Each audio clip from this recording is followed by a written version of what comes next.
In the early morning hours of February 4th, 1989, the brutalized body of a 57-year-old man was found lying in the snow near his home in Huntington County, Indiana. Still clinging to life, he was taken to Lutheran Hospital in Fort Wayne, where he died 3 days later.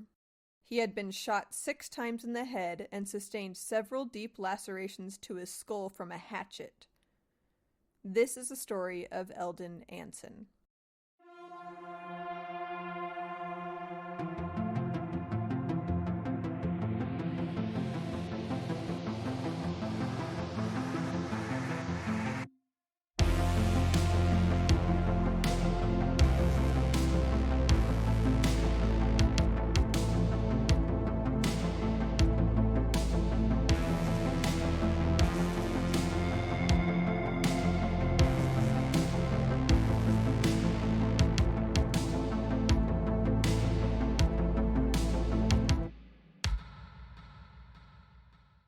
Welcome to Crime Soup Podcast. I'm your host, Hannah Kanapis. And I'm Kaylee. And today we'll be discussing the murder of Indiana man Eldon Anson in 1989. I'm going to warn our listeners now, this crime we'll be covering has elements of suicide, violence, homophobia, and child sexual abuse, which I will try not to describe too graphically, but please skip to another episode if you need to. Kaylee doesn't have a choice. She has to listen either way. I just have to sit here while it happens to me. So our story takes place in the small town of Huntington, Indiana, which in 1989 had a population about 16 to 18,000 people, the overwhelming majority of which are white and Christian. Approximately half the town identified as Roman Catholic and reported regularly attending Mass. In order to understand this story, understand the people involved and their motives, we're going to transport back in time not only to 1989, but back to high school. This is going to feel way out of left field. Don't take me there. I'm going to ask you deep probing questions in a second. No. You don't have to answer them if you don't want to. But this is going to feel way out of left field, but I promise it'll tie back into the story in a minute. So Kaylee, you were raised Christian. I sure was. Can you tell me about how sex and masturbation were talked about in church when you were a teenager? Straight off the bat, they were compared to murder. In fact, I was taught growing up that, premarital sex was the second worst thing you could do in this life. The only worst thing you could do was to murder somebody. Mm-hmm. And I'm dead ass serious. That was the exact verbiage that was used. Premarital sex was so serious. Okay, and what about homosexuality? Was that ever mentioned in church? Yes. In fact, I lived in California during the whole Yes on 8, and my church, they recruited, because I was a young child, I was 13 years old when this was happening, and they recruited the youth in our church to go door to door and hand out Yes on 8 pamphlets, which was save the traditional family. And then they had us standing on street corners.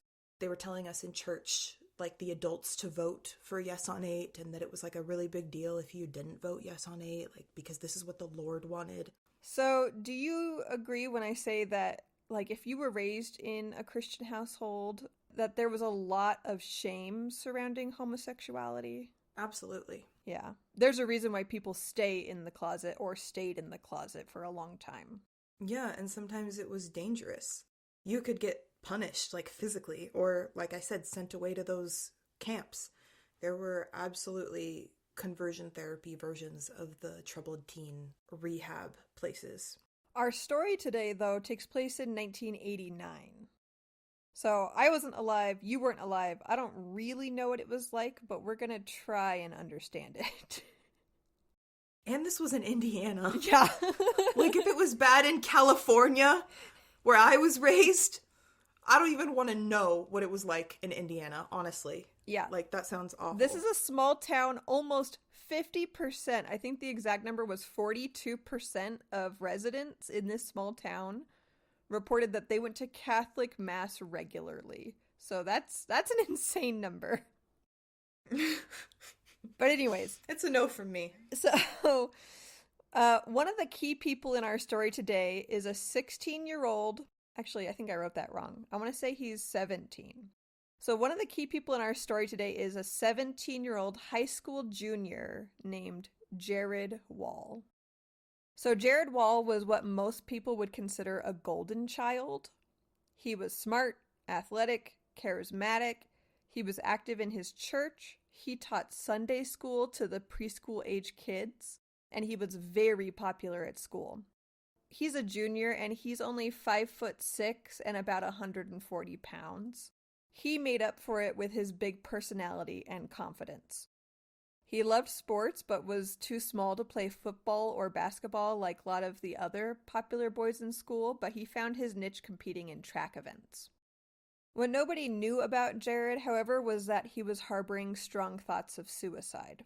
Beginning at only 11 years old, Jared began being groomed by a teenage boy a few years older than him, who taught him how to masturbate before eventually coercing him into sex acts. And they continued this hidden relationship up until the time of our story, which is when Jared finally decided he was going to cut ties with this young man for good, at the risk of being exposed because this young man threatened to go public if Jared ever left him. Keeping this kind of secret was very overwhelming for Jared. He felt a lot of shame surrounding his relationship with this young man, but I don't think he fully understood at the time that he was a victim of sexual abuse. And unfortunately, he regularly attended a Christian church and lived in a Christian household that taught that homosexuality was an abomination and one of the worst sins someone can commit. To make matters worse, 1989 was well into the AIDS epidemic, which was notoriously dubbed the gay plague, since it seemed to be predominantly affecting gay men. And Jared had an uncle named Derek that he absolutely adored who was suffering from AIDS at this exact time. So if you can imagine for a moment that you're a teenage boy in small-town America, it's 1989, most everyone around you are devout Christians, you've been taught that God abhors homosexuality, you personally have been secretly engaging in homosexual sex, and to prove that the pastor has been telling the truth, gay men across the globe appear to be dropping like flies and dying painful deaths, almost like God is punishing them. In Jared's mind, gay men were the cause of all his problems. One of them had obviously seduced and infected his uncle with AIDS, he thought. And if God saw fit to kill them for their sins, why shouldn't Jared? Like I mentioned before, Jared was very popular in school, often making friends with all different types of people, older and younger than him. One friend in particular was a senior boy named John Velasquez. John Velasquez, who went by Johnny, or Johnny V, had only moved to town 2 years previously, so he didn't have the same upbringing as most of the other kids who grew up there. He grew up in Ohio, close to Cleveland, so he was exposed to more of the city life before his family moved to Huntington.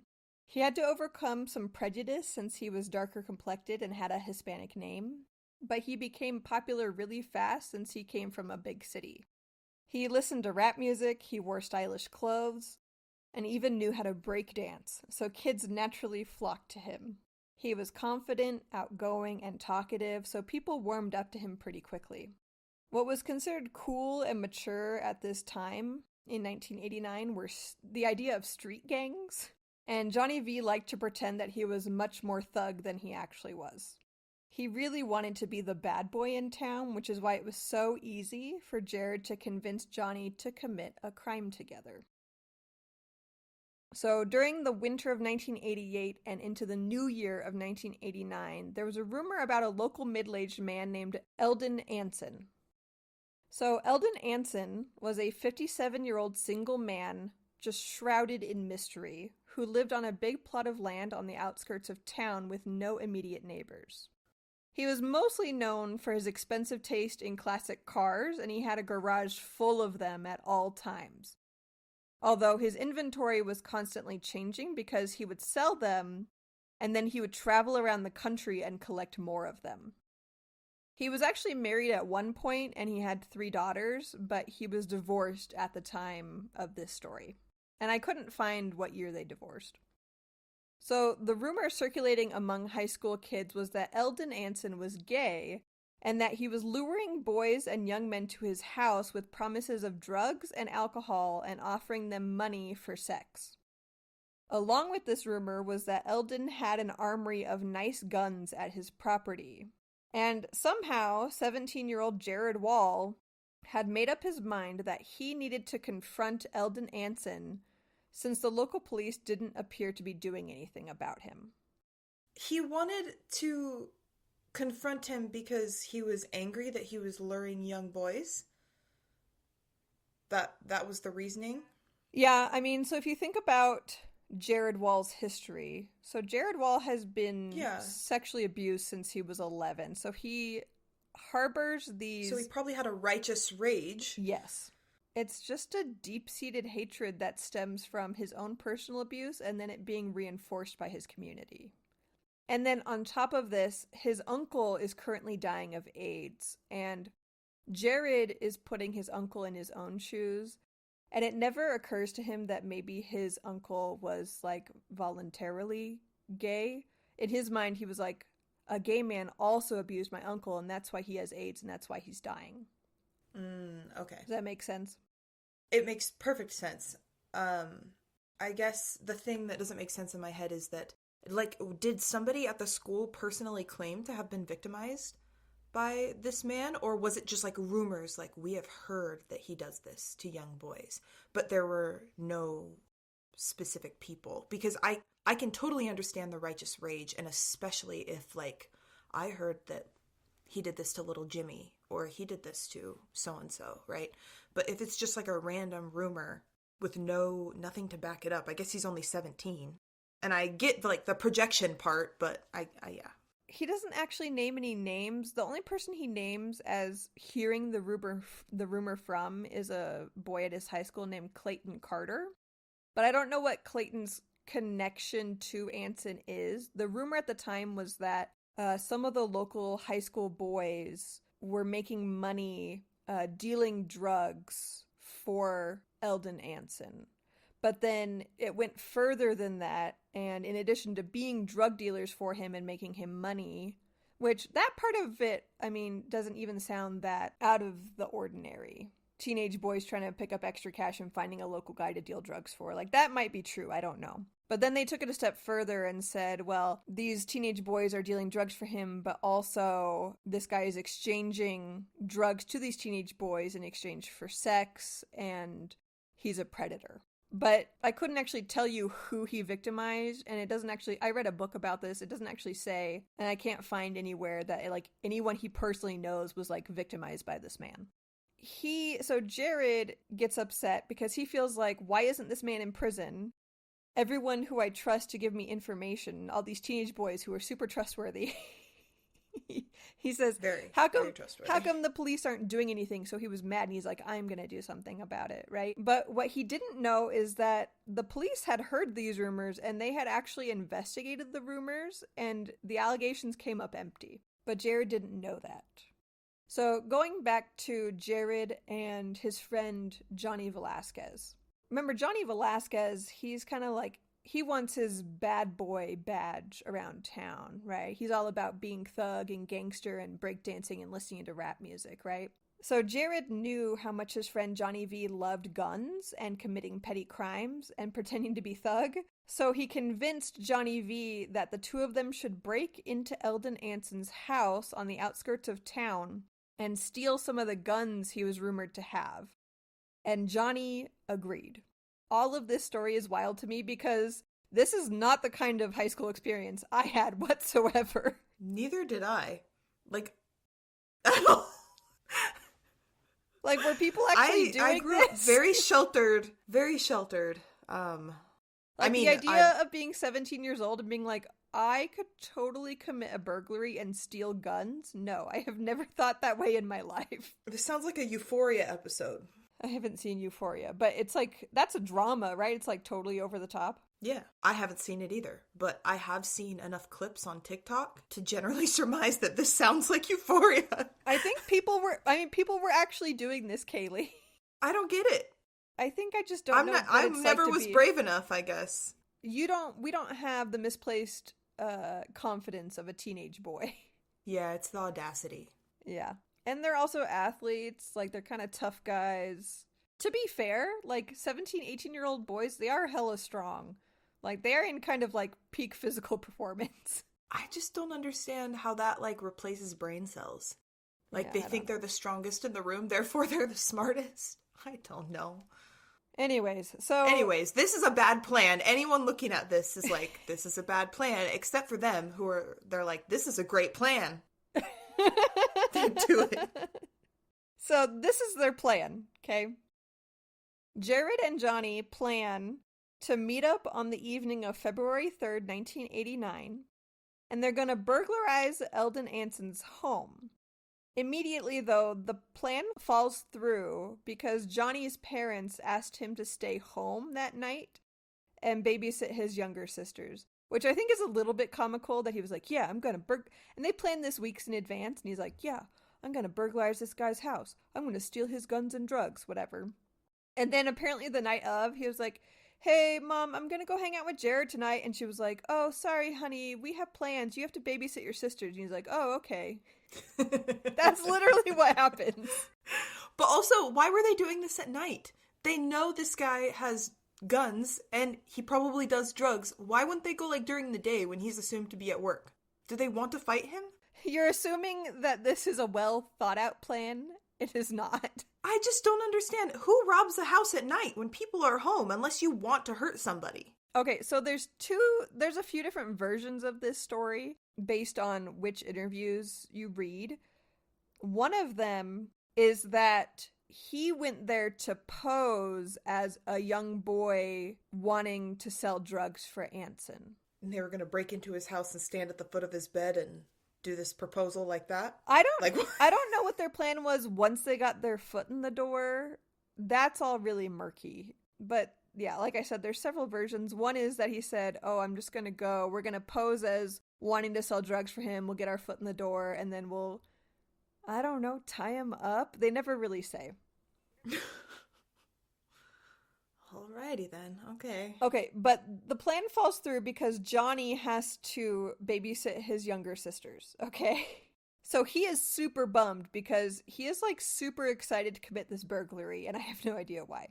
Can't relate. Exactly. So Johnny decides that he's going to convince one of his other friends to go in his place so that Jared wouldn't have to go alone. And also he's hoping that when his friends come back from this burglary, he'll be able to hear all of the exciting details the next day and like get to kind of live through them, right? Yeah. So Johnny convinces one of his friends, another senior boy named Eric Esch, to go out that night to commit the burglary with Jared. So now it's Eric and Jared. Is Jared also a senior or is he a junior? He's a junior, but I couldn't find his birthday anywhere, but it says that he's 17, so I think he's like an older junior. Like I think he has early birthday. Okay. So now Eric is going in Johnny's place. So Eric Esch, like Johnny V, was also a transplant in Huntington, Indiana. He came from a troubled family. His parents were divorced. His mother was negligent and addicted to drugs, but his father and stepmother provided some stability when they moved him and his younger brother to Huntington, where his dad got a job at the local golf course. And Eric had a history of just really petty crimes, mostly shoplifting, and he had a juvenile record, but he tried to put all of that behind him when he got a fresh start moving to Huntington. He worked really hard to make the varsity football team, which is extra hard if you're a transplant because like the coaches don't know you, no one knows you, you don't have a reputation, so he had to bust his butt.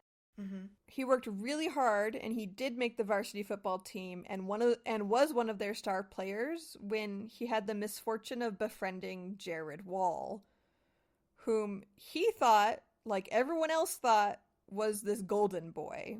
So he's trying to repent of his past and get a fresh start. And he sees Jared Wall, who, like I said, was Mr. Popular, goes to church.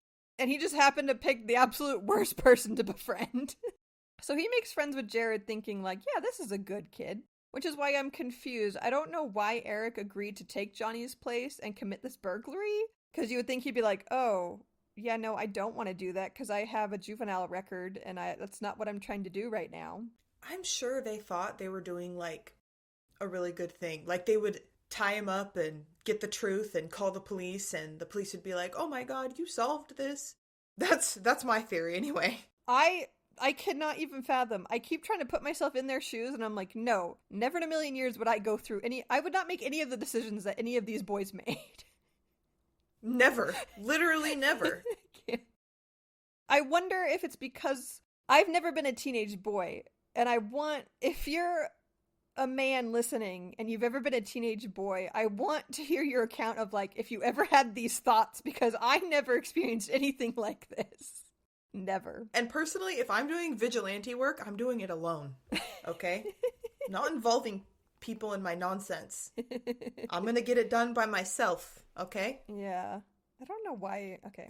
I guess he just wanted backup. I don't know. And before I actually perform the vigilante work, I'm gonna make sure it's legit. Yeah. Which, I'm gonna do my due diligence. Not based off of rumors from teenage boys. No! What is going on? Anyways, I mean, we have to remember they're like 16, 17 years old. I mean, their brains aren't fully developed, so... Of course they're not. Clearly. Eric agrees to go with Jared and commit this burglary, but his account of that night, whenever he retells the story, it seems like he is not happy to be there. He seems really anxious, and immediately afterwards he regrets everything, according to him. Oh, man.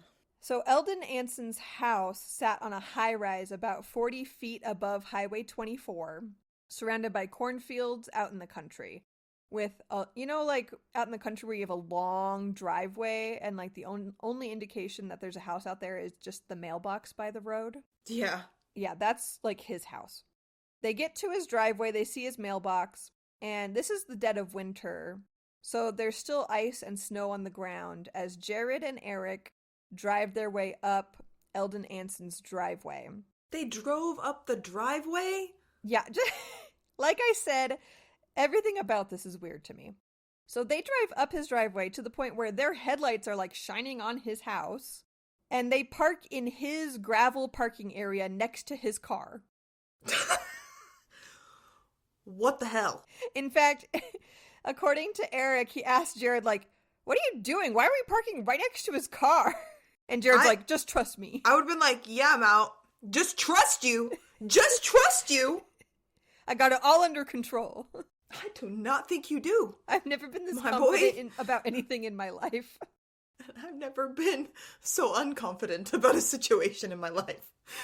They get there about 9:40 p.m. and they knock on the front door. And 57-year-old Eldon Anson opens the door. And he's obviously very confused to see two teenage boys he doesn't recognize standing on his doorstep. Rightfully so. Jared explained to Eldon that he was interested in buying a classic car from him and was hoping to look at his collection. At 9:40 at night. It was so late and the boys had arrived without any kind of warning, so Eldon tried to convince them to come back another time, like maybe the next morning when it's light outside. But Jared insisted that this was the best time for them since he had to work the next day. This whole situation is so weird. I would have slammed the door. I would have been like, sorry, come back another day in the morning then. Okay, bye. But you have to think, so Eldon Anson is a classic car collector, right? He's also a man.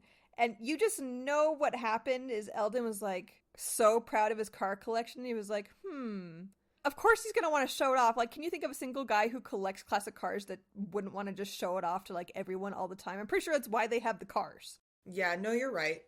And I'm sure he knew like these boys aren't actually going to buy a car and they just want to see the cars, right? Yeah. That's why they're here. So he gives in. He relents after Jared kind of convinces him. Eldon goes inside and he puts on, it's like I said, really cold outside. So Eldon relents. He pulls on a heavy hooded sweatshirt and he leads the two boys around to his big garage and barn in the back full of classic cars. Jared pointed out one car in particular, a maroon and white Oldsmobile Cutlass, and asked Eldon how much he was selling it for. As Eldon sifted through his assortment of car keys and went to unlock the car, Jared pulled out a .22 caliber revolver he'd stolen from his dad and shot Eldon Anson in the back of his head. Oh my fucking God. Yeah. Eric, who was not expecting this, immediately makes a break for it. Run, Eric. Holy shit. Yeah. So Eric books it. He already had a criminal history and he didn't want to be tied to a potential murder. He ran all the way back to Jared's car, hoping to flee the scene. But when he gets there, he realizes that Jared's little 1982 Toyota Tercel had a manual transmission and Eric didn't know how to drive stick shift. Oh my God. So Eric was just stuck at the crime scene and he's panicking. No, I would have ran. Just start running back. Ran all the way down the driveway. I would just run. I'm dead ass serious. There's no way I'm staying there. Okay, you know what? Now that you say it, that's true. I would do the same thing. And I have asthma and it's wintertime. I would just keep running until I fell over. Yeah. Truly and honestly, poor Eric. Because he didn't sign up for this. No. He signed up for some fucking tomfoolery, not murder. I don't know if burglarizing. And even then, I don't know if I don't know if burglarizing and stealing guns counts as tomfoolery.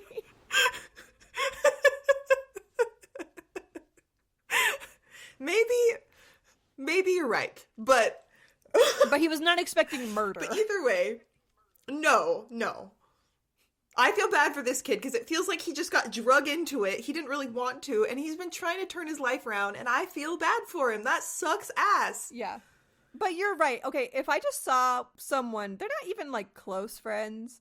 They're like acquaintances. If I went thinking I'm going to hang out with this popular kid and he ends up pulling out a gun and shooting someone in the head, you're right. I would not turn around and go back at all. No. I wouldn't investigate. I would just run. I would get the fuck out of there. I was invited to a popular kid's sleepover. And now you're just lying. She wanted to sneak out. You know what?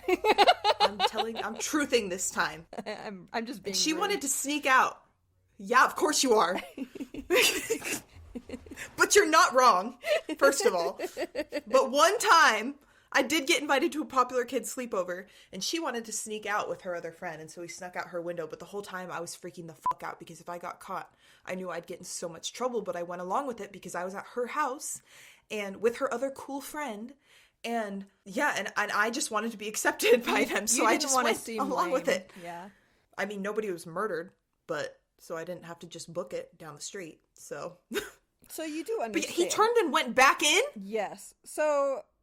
Why? After he realizes that he can't escape in the car, he was straight up just going to steal his friend's car and just drive away. No, that's warranted. I get that. What he ends up doing instead is he runs back to where Jared and Anson are, and he just tries to convince Jared, like, hey, bro, we need to leave immediately. But Jared notices that Eldon is still alive. So he fires into his head 5 more times. What Jared didn't know is that the gun that he had stolen from his dad, this little .22 pistol, had gone unused for years. It wasn't really maintained, and so it wasn't as powerful as a gun normally would be. So the bullets actually weren't penetrating very far into Eldon's head, like not enough to kill him. Just basically causing him immense pain. And then on top of that, he's wearing the thick hooded sweatshirt and his hood is up. And so that's also keeping the bullets from penetrating as far. So he just wasn't dying. This is the worst thing I've heard today. Yeah, I'm sorry. So, no. It's going to get worse. Just wait. I'm stressed. This is when he realizes that the gun is not killing this man. Because he can't keep Eldon alive at this point because he's already seen his face and can identify him, right? Yeah. I say yeah, like this is a rational thing, but it's not. But you understand why he thinks he has to kill him. Yes. This is when Jared lifts up his shirt and pulls a hatchet out of his waistband of his jeans and began swinging. Eldon had been up on his knees trying to stand when Jared began swinging the hatchet at him. severing 3 of the fingers on Eldon's right hand that were held up in self-defense before making contact with his skull. Once Eldon fell to the ground, Jared delivered 4 more blows to his skull before finally stopping. The last blow to his head was so deep that Jared had to step on the back of Eldon's neck to gather enough strength to pull it out. And Eric is just sitting there in utter shock and horror watching. Because where can he go? Or did he leave? No, he's still there. Oh my god. He sees all of this happen. And he's obviously terrified of Jared. Obviously. Yes. Like, what do you do after you witness that? I have no idea. I really don't know either. Because I would have just ran in the first place, like we just talked about. I wouldn't even be there, yeah. I wouldn't even be there. I don't even get invited to the cool people parties in the first place. None of this would happen. If this is a cool people party, I never want to fucking go to a cool people party ever. Nope. This is awful. This is horrific. So, now terrified of Jared and obviously in a state of shock, Eric just did what Jared said and followed him into the house to look for the guns and the drugs that they thought were stored somewhere. But their search comes up empty.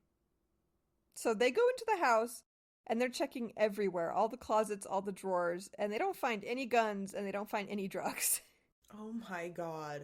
This is when Jared starts to wonder if maybe what his friend Clay Carter had told him and all these rumors about Eldon's like gay sex parties may have been just a stretch of the truth. Oh, now. It's a little bit too late for that.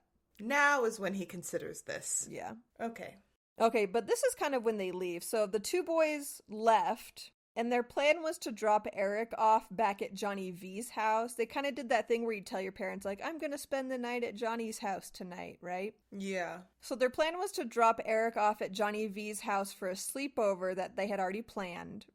But before getting there, they stopped by a dumpster to discard the jacket that Eric had been wearing because they used his jacket to wrap up the bloody hatchet, and they want to dispose of the blood evidence.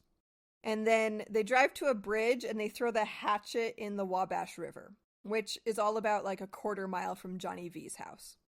However, as they slept that night, little did they know that Eldon Anson was still alive. Good for him. But also not good for him. Are you not shocked? That poor man is suffering. No, I'm shocked. This whole thing is very shocking. Getting shot 5 times in the head, was it 5 or 6, and then getting bludgeoned with a hatchet, and you're fucking still alive, man. And still being alive. Yeah. Like, I know this man was fueled by spite alone, and I have mad respect for that. What these boys didn't know is that Eldon Anson rented out the basement of his house to a tenant named John Burris. So did John Burris hear the commotion? No, so John Burris wasn't home at the time of his landlord's attempted murder. He came home later that night because this is a Friday night, so he went out to a party. He comes home about midnight, which is just a couple hours after the attack. And as he's walking home, it's like bitterly cold outside, so he's kind of rushing to get back into his apartment, and he notices what he thinks is a bunch of trash on the ground near Eldon's cars. So he just kind of ignores it and he goes inside. What I don't understand is if he gets home about midnight, the account says that a couple hours later, what he was doing at 2 a.m. I don't understand. But apparently about 2 a.m., he heads back outside, and this time he decides that he's going to investigate the trash, which is when he horrifyingly discovers that the pile of trash is actually the badly brutalized body of his landlord, who he thinks is dead. You know how, have you ever read the book The Gift of Fear? I've heard of it. I haven't read it. Basically, like, your body recognizes things that your brain doesn't process right away. Mm-hmm. And so, like, a lot of times, women especially, because it's talking about, like, how women, especially, a lot of the time know when bad things are about to happen to them.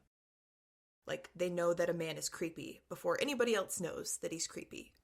Because your body can identify things, it can identify patterns in people very quickly. that you may not process at the same time that your body is seeing it. And so this reminds me of, like, he saw the trash on the ground and maybe his body recognized it in some way, that it was a human, but his brain is not processing it at the same time that his body is recognizing it. Mm-hmm. That makes perfect sense. At first, I was just like, why is he going back outside at 2 a.m.? Like, who does that? And then I thought, maybe he's a smoker and he's going out for a smoke break. I don't know.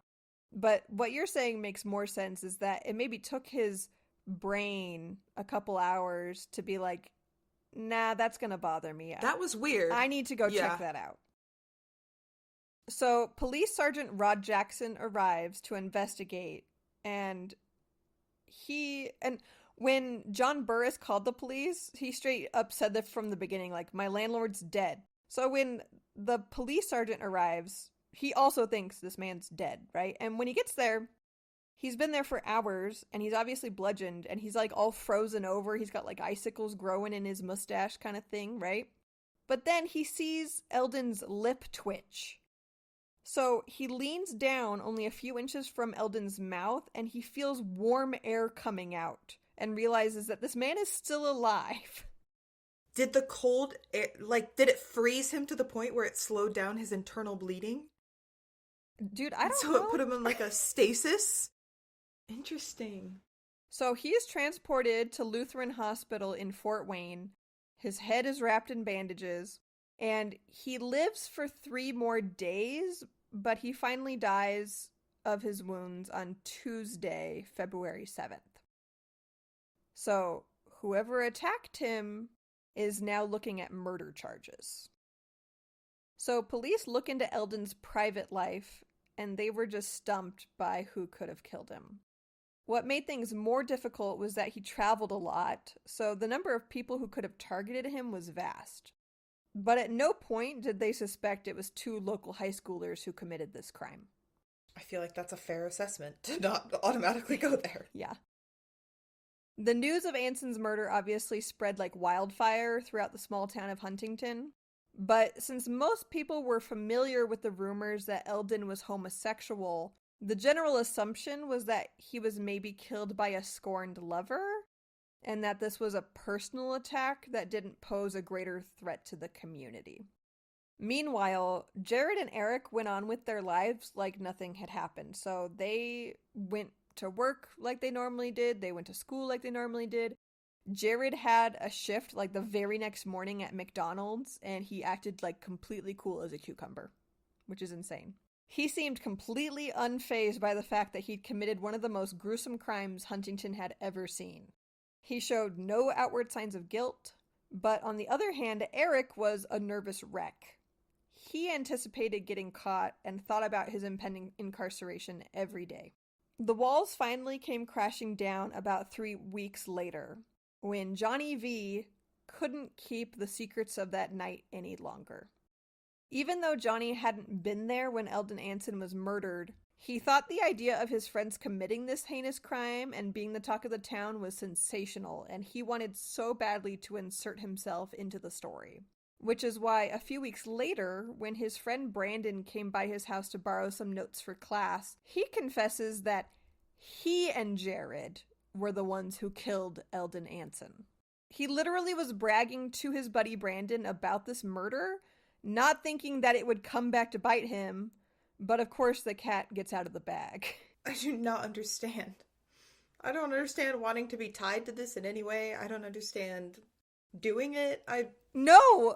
This is not normal. This is the dumbest shit I ever fucking heard, and it cost somebody their life. Like, he thinks that this is like an episode of, I don't even know what was on TV in the 1980s, but he thinks that this is cool. You know what really fucking pisses me off, though, is that this whole thing was fueled by homophobia and self-hate. Like, this kid needed therapy, and he needed to not be in an environment that was so hell-bent on telling people that they were damned and disgusting and dirty for being gay. Mm-hmm. Or for having gay sex, right? This kid was a victim. He was groomed, and he took that self-hate, fueled by the hate of the community around him, and he externalized it into physical harm of another human being. That pisses me the fuck off. This was preventable, in my opinion. Totally preventable. By not being a homophobic bitch. Well said. Yeah, this reminds me of our episode on the Montreal Massacre. How the gunman went into that Canadian university, and in that episode we analyzed his suicide note, and it seemed like a bunch of just misplaced anger, where he's obviously mad at himself, but he thinks that the root of all of his problems at the time was feminists. And that was about the same time. It was the late 80s, right? 1989? Yeah. I think it was the same year where Oh, yeah. he was projecting. And that sounds like that's exactly what Jared is doing, is that instead of going to therapy and figuring out the root cause of his own problems and solving them himself, he's instead blaming it. He's finding a demographic to blame it on. In this case, it's gay men. Yeah.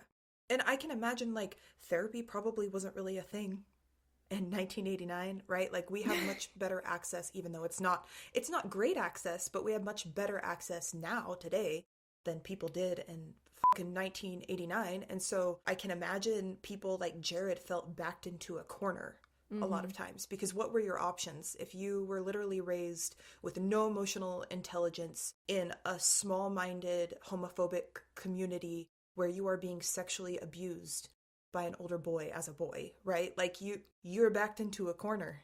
There's not a lot of places that your brain can take you to solve that problem, other than anger towards yourself or finding a scapegoat and projecting that anger towards that scapegoat. Yeah, because, like, what resources did he really have? Yeah. He probably thought, like, oh, if you have a problem, and you and I were raised this way, if you are having a problem, you go to the leader of the church. But he, for years, has been sitting in that same church, listening to his preacher talk about how homosexuality is, like, it's an abomination. So he didn't want to go to that guy. Yeah. Like, they would have thought that he was a predator. Yeah. Right? Because that's what people's mind automatically went to. If you're a gay man, you're a predator. That was the stereotype. And he was teaching a Sunday school class with children. Like, he would have been demonized so fast. He would have lost his status in school, and he would potentially would have lost his job. Like, there would have been serious social repercussions if he had talked to the one person that he had been told would potentially be able to help him, which is probably his pastor or father, whoever is in charge of parish. Is it parish? I don't know. I don't think he was actually Catholic. I think he was non-denominational, but it's the same idea. Okay, yeah. But all of this was preventable. All of it. Literally all of it. Yeah. So, back to the story. Johnny V tells his buddy Brandon, like, is bragging to him, I was the one that committed this murder with Jared Wall. But as you can imagine, something like that doesn't just, like, stay a secret. Brandon tells his girlfriend, who then convinces him to tell his mom, who calls the police immediately, and they take Johnny and his parents to the police station for questioning. Obviously, that's what's going to happen. I don't know. Yeah. It's the one lead that they have. Of course they're going to do it. Yeah, because honestly, okay, if Johnny hadn't opened his huge mouth, this may have never gotten solved, because the police were not looking at them. They didn't really leave any evidence. They disposed of everything. So this could have potentially just gone a secret if people hadn't opened their mouths about it. Yeah. The police go back to Johnny V, and obviously they pick up him, and since he's underage, they also take his mom and dad back to the police station for questioning. This is what Johnny says. He's actually a really good friend in the sense that when he opened his mouth and was blabbing about the crime, he did not implicate Eric at all. He told Eric, if it ever comes up, I'll take the fall for it, because he actually wanted that notoriety. What the hell? When the police pick him up and question him, that's what he does. He thinks that if he simply inserts himself in the story and just tells it from the perspective of, like, he was the Eric of the story, he thinks that since he wasn't the one that actually pulled the trigger, he wasn't the one that actually committed the murder, that nothing bad is going to happen to him, which is not how the law works. He would get all the street rep, none of the consequences. That's what he thought, yeah.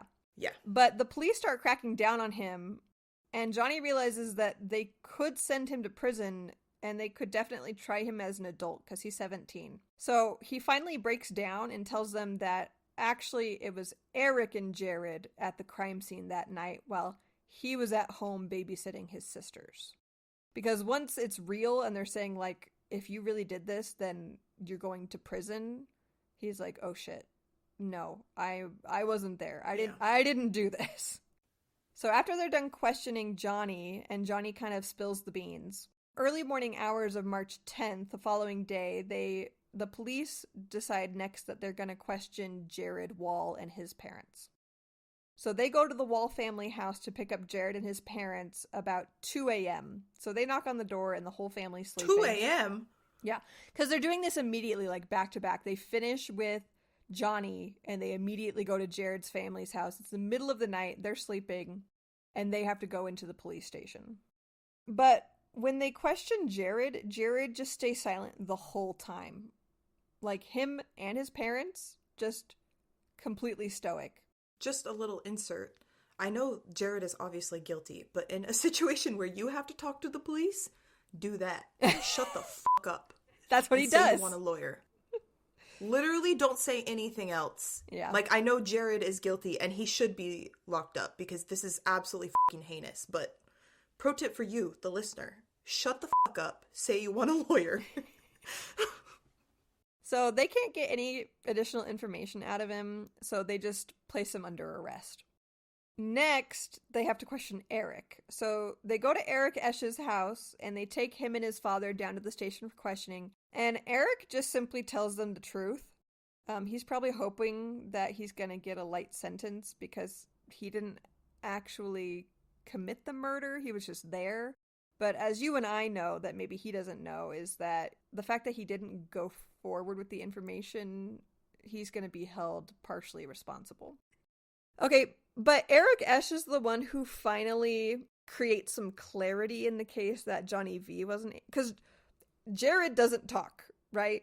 And Johnny V wasn't actually there. So Eric is the one with kind of the most credible information. And one piece of information that finally seemed to explain Jared's motive came from Eric Esch's testimony. So Eric explains that as Jared was removing the hatchet from Eldon's head, he apparently said, "You're a fag, and fags need to die." Oh, that hurt my heart.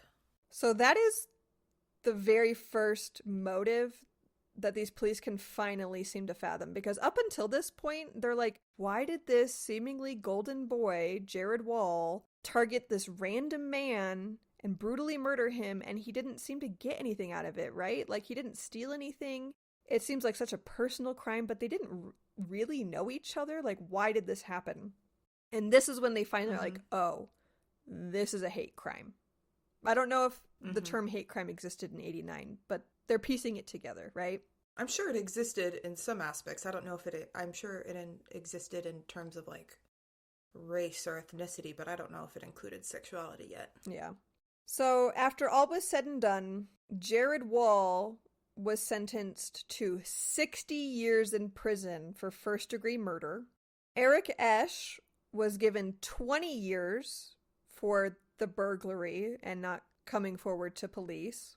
And Johnny Velasquez, who wasn't even there, but because he knew about it and didn't come forward to police, he was sentenced to 30 years. 30? Yes, and I'm going to explain why. So what happened with Johnny was a little bit different. So he wasn't even there, but what he got was 30 years broken down because, one, he knew about the murders and he didn't come forward. And two, it was premeditated and he knew about that. That was part of it, yes. He was originally planning to commit the burglary and it was premeditated, but also only a few weeks after the murder, Johnny actually committed a burglary elsewhere in town. He burglarized a deputy sheriff's home in town and stole one of his guns. And they tied this in with his trial. And the court believed that just aspects of Johnny's behaviors indicated that he was likely to commit more crimes in the future. And he also never expressed any kind of remorse for any of the victims in his testimonies. So the fact that he wasn't even present during Eldon Anson's murder seemed to mean very little to the judge. That's crazy that they actually tied this in with the same trial, because what kind of lawyer did he have? Just like a court appointed one? I don't know. Because usually they do not let that happen. Your lawyer does not want that to happen. And they fight tooth and nail to make sure that they cannot include any other past offenses or anything like that in there if they're not relevant. They all got these really hefty sentences, but none of them actually had to finish their sentences to full term. Johnny Velasquez, he was handed 30, which seems excessive to me, but he ended up only serving 7 years before getting parole in 1996. And then I couldn't find what year exactly Eric Esch was granted parole, but he was already paroled and went to college and graduated from Ball State University by 1997. So he must have gotten out pretty quickly. And then Jared Wall, he was originally given the 60 years. He ended up serving 26. That's not enough. He actually, if you look him up now, he currently has several degrees in English and psychology, and he's become a devoted advocate for the rights of incarcerated individuals and is currently a PhD student at Tulane University focusing on sociology. Bullshit. He should have become advocate for the rights of gay people everywhere, because what the fuck was that? We just let him out? Yeah. He brutally murdered that man. Like, that is so awful. Well, what I saw and what I read was that, and you can agree or disagree with this all you want, but it's common with parolees to look at what their behavior was like before their crime and also their behavior in prison. And I guess he had like no other violent tendencies. He didn't have any kind of a criminal record, and he was a model citizen in prison, and so that will contribute to an early release. And also he was underage whenever it was done, so they might factor in that his brain wasn't fully developed, even though they still tried him as an adult. Maybe it was fine that Jared got out when he did, but I have no idea if he was offered any services to help his extreme obvious self-hatred from having been abused. So was he offered any therapy for that? Like, did he get any help? Was he psychoanalyzed? Yeah, and the root of this crime was homophobia. And that, if you want to resolve future crimes, future hate crimes like this, you have to address the root of the issue, which was the homophobia. Yeah. And the child sexual abuse. Yeah. Like, I understand potentially letting someone out early who, like, reacted, like, potentially hurt somebody because of fear. Like, they were scared. They felt backed into a corner. But this feels different because Jared specifically sought this man out. He went to his house. He wasn't backed into a corner. He went to this man in order to do this. I obviously do not have all the answers. But yeah, that feels crazy to me. Okay, you ready to sign off? I guess so. I don't... Fucking bye, I guess. There's no way to resolve this. It's just another story. No! Another week on Crime Soup where I set out to ruin your day, and I feel like I succeeded.